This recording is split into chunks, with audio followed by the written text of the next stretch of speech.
स्वागत है आप सभी लोग का अपने चैनल आरएसपी स्टडी पॉइंट पर। उम्मीद करते हैं आप लोग बहुत अच्छे होंगे।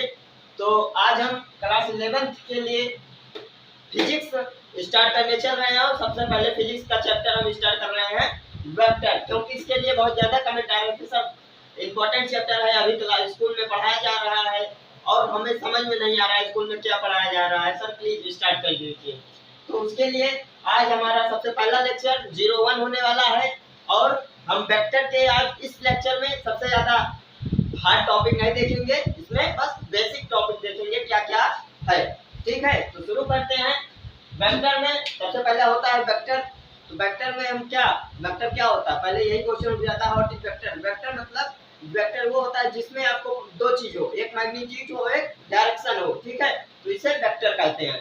तो यहाँ पे फिजिक्स का है, तो पहले हम देखेंगे फिजिकल क्वांटिटी। फिजिकल क्वांटिटी में क्या है, those quantities which can be measured by directly और indirectly, that is physical quantities. मतलब कि ऐसी क्वांटिटी जिसको आप डायरेक्ट और इनडायरेक्ट भी, मतलब डायरेक्ट भी मेजर कर सकते हैं और इनडायरेक्ट भी मेजर कर सकते हैं, उसको हम क्या कहते हैं, फिजिकल क्वांटिटीज कहते हैं। जैसे कि आपको अगर एग्जाम्पल में लिखा है यहाँ पे फोर्स, अगर आपको फोर्स मेजर करना है कितने न्यूटन का फोर्स यहाँ पे लगा है, तो उसको आप खुद से भी देख कर बता सकते हैं और इंस्ट्रूमेंट का यूज करके भी बता सकते हैं। ठीक है, तो ये हो गया फिजिकल क्वांटिटीज। और इसमें आपको आता है वेक्टर पढ़ रहे हैं, मतलब वेक्टर क्वांटिटीज। तो वेक्टर क्वांटिटीज क्या होता है, वेक्टर क्वांटिटीज अभी हम बताए। जैसे कि इसमें क्या होता है, दो चीज रहता है, एक डायरेक्शन और एक मैग्नीट्यूड। तो इसमें लिखते कैसे, इसको देख लीजिए।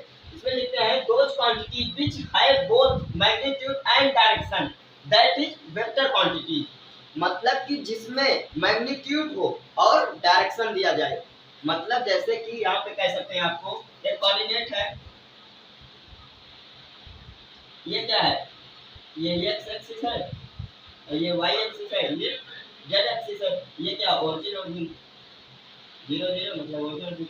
मतलब आपको अगर कहा जाता है आप इधर से 2 सेंटीमीटर जाएं, यहाँ पे 1 2 1 2 1 2। अगर आपको कहा जा रहा है कि एक्स एक्सिस में आप 2 सेंटीमीटर जाइए, तो मतलब क्या है, इस डायरेक्शन में बोला गया है, इसमें यहाँ तक 2 सेंटीमीटर, यही तो होगा, ये सेंटीमीटर में दिया गया है सब, तो कहाँ तक होगा, यही तक तो होगा। ठीक, तो यहाँ पे 2 सेंटीमीटर आपका कंप्लीट होगा। लेकिन यहाँ पे क्या है, यहाँ पे आपको लिए फिक्स कर दिया गया, आपको जाना किधर है, एक्स डायरेक्शन, ये जो है इधर जाना है, मतलब डायरेक्शन आपकी फिक्स है। इसमें क्या होगा, इसका जो मैग्नीट्यूड होगा आप एम से कर सकते हैं, वो 2 होगा और डायरेक्शन जो होगा, डायरेक्शन जो होगा वो ये एक्स एक्सिस होगा। और तो इस प्रकार इसको हम डिनोट करते हैं। तो जैसा कि आप लोग समझ गए होंगे वेक्टर में कैसे करते हैं। और यहाँ पे एग्जांपल में लिखा गया है डिस्प्लेसमेंट और वेलोसिटी। तो डिस्प्लेसमेंट को हम कहते हैं, जैसे कि आपको घर से निकले आप लोग स्कूल जाने के लिए, स्कूल गए, स्कूल में पढ़े, जो पढ़ाया गया पढ़ लिए आप, उसके बाद फिर आप लोग कहाँ गए, अपने दोस्त के घर चले गए, डायरेक्ट घर नहीं गए। तो अपने दोस्त के घर जब गए आप, तो इसका डिस्प्लेसमेंट का मतलब ये हुआ कि आप कहाँ से कहाँ तक गए, ये नहीं पूछ रहा है, आपकी इनिशियल पॉइंट क्या है और फाइनल पॉइंट क्या है आपकी, ये पूछ रहा है। डिस्प्लेसमेंट का मतलब ये होता है, मतलब कि जैसे डिस्प्लेसमेंट, अगर आपकी इनिशियल पॉइंट आपका घर है और फाइनल पॉइंट आपका क्या है, आपके फ्रेंड का घर, तो यहाँ से आप कितने दूरी पे गए हैं, आपके घर से डायरेक्ट फ्रेंड का घर कितने दूरी पे है, ये हो जाएगा आपका डिस्प्लेसमेंट। ये नहीं पूछ रहा आप पहले स्कूल गए, यहाँ से आपके घर से स्कूल कितना किलोमीटर है, ये नहीं पूछा। उसके बाद फिर वहां से आप फ्रेंड के घर गए, तो ये नहीं बताना है। डिस्प्लेसमेंट का मतलब ये हुआ कि आपको इनिशियल पॉइंट और फाइनल पॉइंट के बीच की दूरी ही बताना है, बाकी आप कितने घूम के गए हैं उससे नहीं मतलब है। आप कहीं भी घूमते हुए गए हैं, लेकिन गए कहाँ, एक फिक्स पॉइंट पे गए ना, अपने फ्रेंड के घर। तो इसीलिए यहाँ पे डिस्प्लेसमेंट का मतलब ये होता है initial point and final point के बीच के दूरी। ठीक है, और वेलोसिटी में आप किसी डायरेक्शन में मूव करेंगे, तो जितना जिस डायरेक्शन में मूव करेंगे वही हो जाएगा आपका वेलोसिटी। ठीक है, और यहाँ पे अब वेक्टर की, जैसे वेक्टर कहते हैं, वेक्टर क्या है, तो यहाँ पे वेक्टर कैसे रिप्रेजेंट करते हैं। पहला नंबर तो ये वेक्टर A इज इक्वल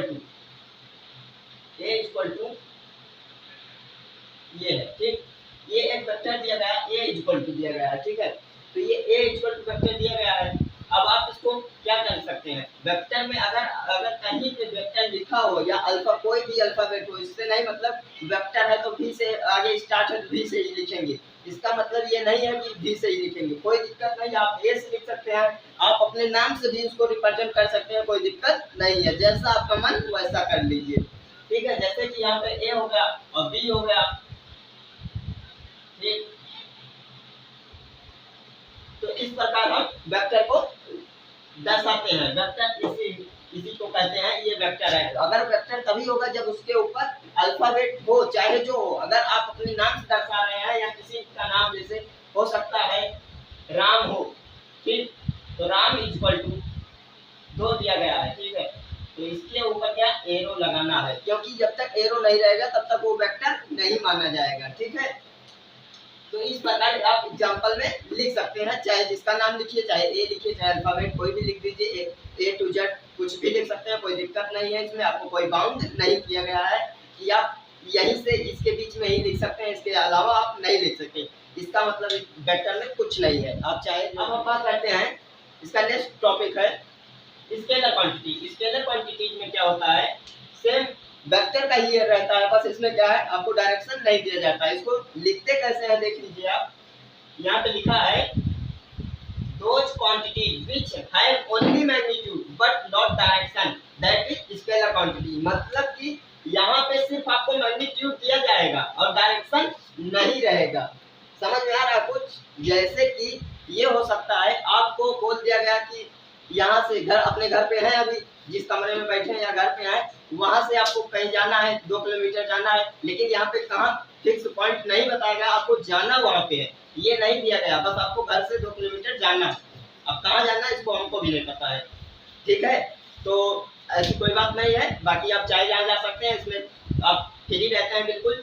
आप घर से निकले, आप मार्केट भी जा सकते हैं या आप दोस्त के घर जा सकते हैं, चाहे जहाँ जाएंगे, इसमें कोई दिक्कत नहीं है, क्योंकि इसमें मैग्नीट्यूड दिया गया है। मतलब 2 किलोमीटर जाना है तो 2 किलोमीटर दिया गया है, लेकिन इस डायरेक्शन में जाना है, एक्स एक्सिस में जाना है या वाई एक्सिस में जाना है या जेड एक्सिस में जाना है, इसमें कोई डायरेक्शन नहीं दिया गया है, ठीक है। तो इसी को कहते हैं हम स्केलर क्वांटिटी।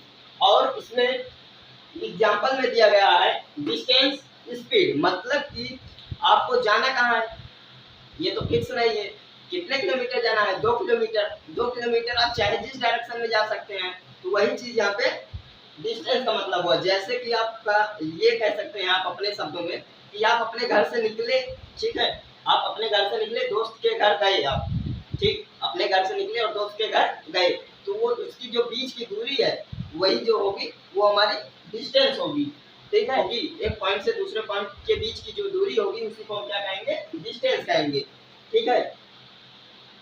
और डिस्प्लेसमेंट में और डिस्टेंस में बहुत ज्यादा अंतर है, ये मत कहिएगा आप लोग सेम है। डिस्प्लेसमेंट का मतलब अभी हम आपको बताए थे, एक point, initial point and final point के बीच की दूरी, मतलब जो कम से कम दूरी होगी वो क्या होगी, डिस्प्लेसमेंट होगी, ठीक है।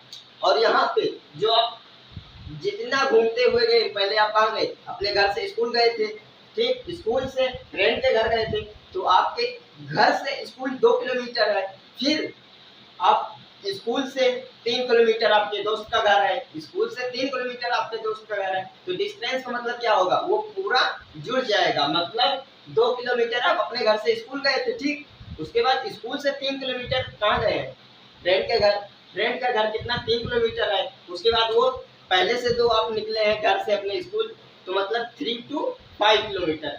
यहाँ पे जो डिस्टेंस आएगा वो पूरा टोटल डिस्टेंस रहेगा, ठीक है। स्पीड आप पता नहीं कितने की स्पीड में गए हैं, आप 40 किलोमीटर प्रति आवर गए या 60 किलोमीटर प्रति आवर गए हैं, तो इसमें भी कोई फिक्स नहीं रहता है, ठीक। किस डायरेक्शन में गए थे ये भी कोई फिक्स नहीं। जब आपको स्केलर क्वांटिटी दिया गया है, आप क्या कह रहे हैं, स्पीड में आप 4 किलोमीटर गए हैं, ठीक, 4 किलोमीटर जब गए तो किस डायरेक्शन में गए आपको यही नहीं पता है, तो स्पीड की क्या डायरेक्शन होगी ये भी नहीं पता है ना, बिल्कुल, ठीक। तो इस प्रकार हम स्केलर को लिखते हैं, ठीक, देख लीजिए आप लोग। और यहाँ पे एक सबसे पहली मोस्ट इंपॉर्टेंट पॉइंट है नोट। नोट में लिखा गया है यहाँ पे vector quantities are represented by alphabet with arrow, मतलब आप ये कह सकते हैं, अगर वेक्टर क्वांटिटीज को आप रिप्रेजेंट कर रहे हैं, बता रहे हैं या लिख के समझा रहे हैं किसी को, तो वहां पे जो पॉइंट होगी या जो अल्फाबेट या जो नाम लिखेंगे आप, उसके ऊपर क्या रहेगा, एरो जरूर लगा दीजिएगा, क्योंकि जब तक एरो नहीं रहेगा तब तक वो वेक्टर नहीं माना जाएगा। ठीक है, जब जैसे कि हम बताए थे, अभी आप राम लिखे थे अपने नाम से, फिर राम, उसके बाद फिर क्या है, एरो लगा दिए हैं। ठीक है, तो इसका मतलब ये वेक्टर है। अगर आप लिख देते हैं b equal to minus a, b equal to minus a लिख देते हैं। ठीक है, b इक्वल टू अगर माइनस ए लिख दिए आप, तो इसका मतलब क्या है, ये वेक्टर है? बताइए, ये वेक्टर दिया गया है? वेक्टर नहीं है, क्योंकि इसमें क्या है, इसमें अभी इसके ऊपर एरो नहीं लिखा है। यहाँ पे नोट में यही लिखा गया है कि मतलब इस एरो का मतलब बहुत ज्यादा महत्व है, इस एरो का मतलब इस वेक्टर में बहुत ज्यादा महत्व है। अगर एरो अगर चेंज कर देंगे आप, जैसे कि यहाँ पे माइनस लिखा गया था और ए वेक्टर क्या है, ए वेक्टर ऊपर है और माइनस ये ए दिया गया है, ये क्या है, ए वेक्टर है, और यहाँ पे माइनस ए है, मतलब क्या होगा, इसका डायरेक्शन वेक्टर तो सेम उसी उतनी ही मैग्नीट्यूड का रहेगा, सिर्फ डायरेक्शन क्या होगा उसका 180 डिग्री पे चेंज हो जाएगा। मतलब आप डायरेक्शन इस एक्स एक्सिस में जा रहे थे और अब कहाँ जाएंगे आप, माइनस एक्स एक्सिस में जाएंगे। ठीक है, यहाँ पे क्या होगा, सिर्फ इतना होगा, आप इधर जा रहे थे, ठीक, अब यहाँ पे क्या होगा, जैसे कि ये आपकी ओरिजिन है, ठीक, आप यहाँ से इधर जा रहे थे, अब यहाँ पे ए वेक्टर है, ठीक, इसको हम ए वेक्टर कर देते हैं, आप इधर जा रहे थे, ठीक है, अब आपको माइनस ए दे दिया गया, तो आप कहाँ जाएंगे, इसी में सिर्फ इधर डायरेक्शन अपोजिट हो जाएगा, ये क्या हो जाएगा, माइनस ए। ठीक, इक्वल लगा लीजिएगा, क्योंकि minus a vector equal to a होता है, सिर्फ क्या है, डायरेक्शन चेंज हो गया। माइनस अगर -2 लिखने से तो ये क्या होगा, इसका मैग्नीट्यूड में कोई फर्क नहीं पड़ेगा, सिर्फ डायरेक्शन चेंज हो जाएगा, इसलिए इसको माइनस से रिप्रेजेंट करने का मतलब यही है, इसका डायरेक्शन अपोजिट हो जाता है, इसमें कोई दिक्कत नहीं होती है। तो ये हो गया हमारा बेसिक। तो इस लेक्चर को हम यहीं तक रखते हैं। बाकी आप सबको RSP स्टडी पॉइंट की तरफ से बहुत बहुत धन्यवाद, क्योंकि हमारा 1K सब्सक्राइबर आप लोगों ने पूरा करवा दिया है, और इसी प्रकार से अपना प्यार बनाए रखें अपने चैनल RSP स्टडी पॉइंट पर, और मिलते हैं नेक्स्ट वीडियो में, तब तक के लिए ओके बाय।